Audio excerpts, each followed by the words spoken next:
sometimes I'm like, it's a full stop. It's a full stop, but it's not always a full stop. This guy's doing his thing, this person's doing their thing, but they're not in the scene together.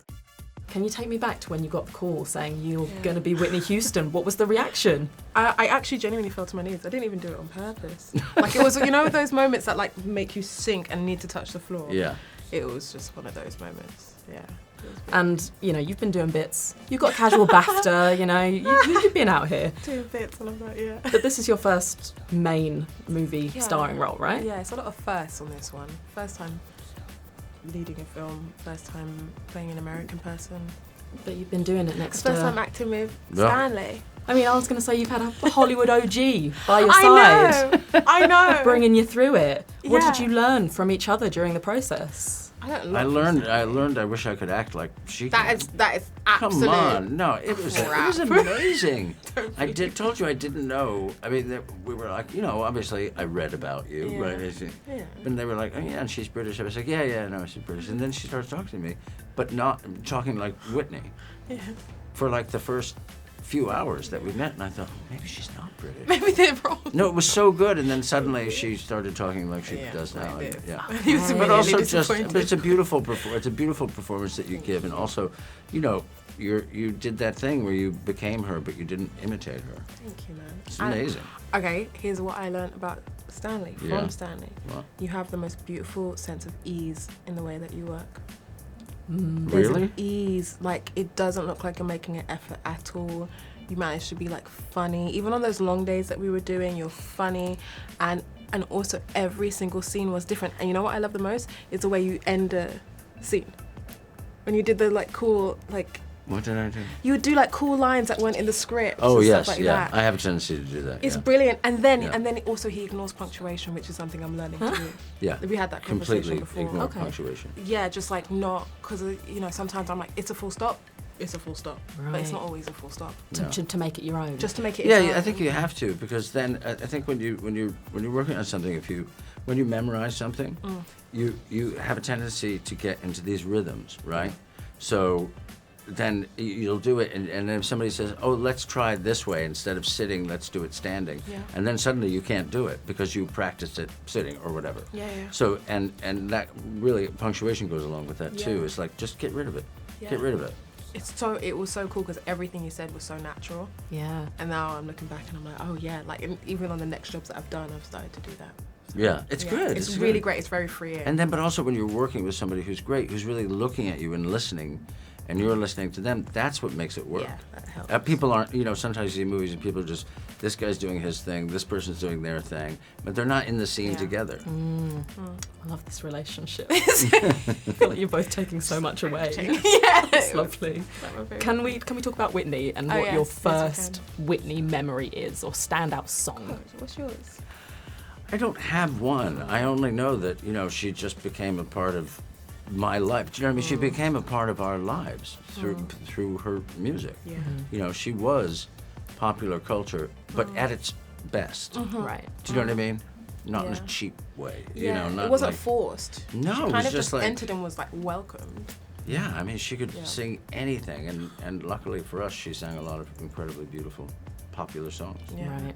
Naomi, I have seen that you talk about how much you loved Roger and Hammerstein's Cinderella. Oh my God, that was. There's no other Cinderella, as far as I'm concerned. It came out concerned. in lockdown again. I know. And I was obsessed. And then somebody told me recently that Brandy is redoing it.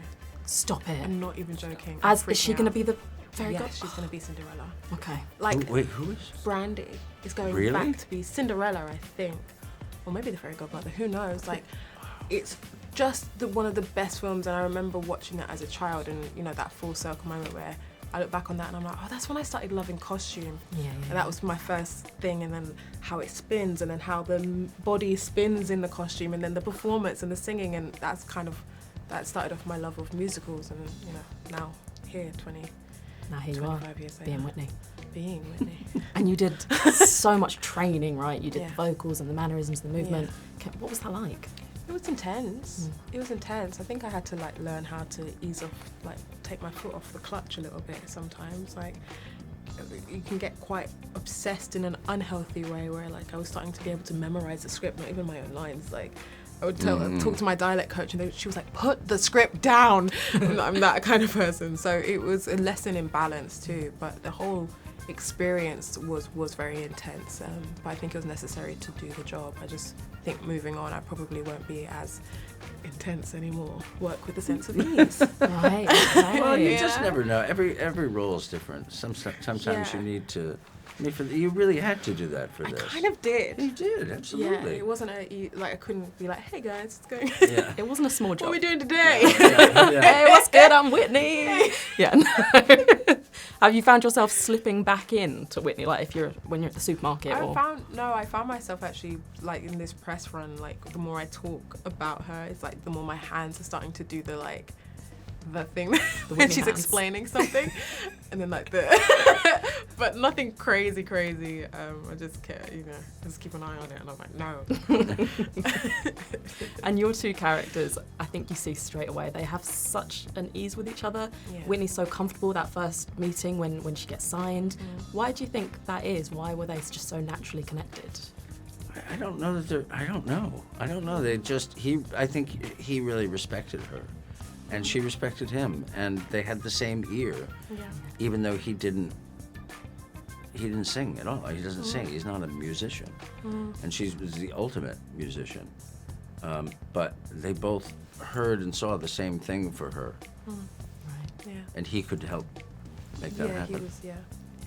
I mean, this is a bit of an off-key fan theory, but also, without knowing it, they were both part of the queer community. Also that. They both what? Were part of the queer community.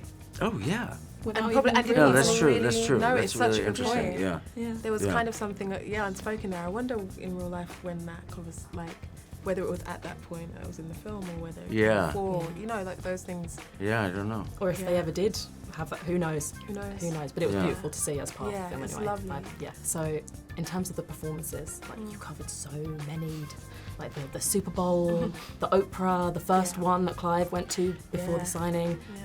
If you could go back in time, both of you, and watch one, what would you choose? In real life? In real life. I would go back and watch the AMA medley. It's just like so epic. Yeah.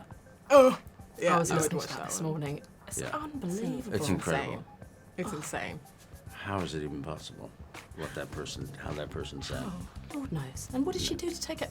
I don't know. We'll never know the full secrets. Yeah. But we're thankful that she existed. did. Yeah. And There you've you left go. a beautiful legacy for her. So Yeah. thank you both. Yeah. Thank you. Thank you.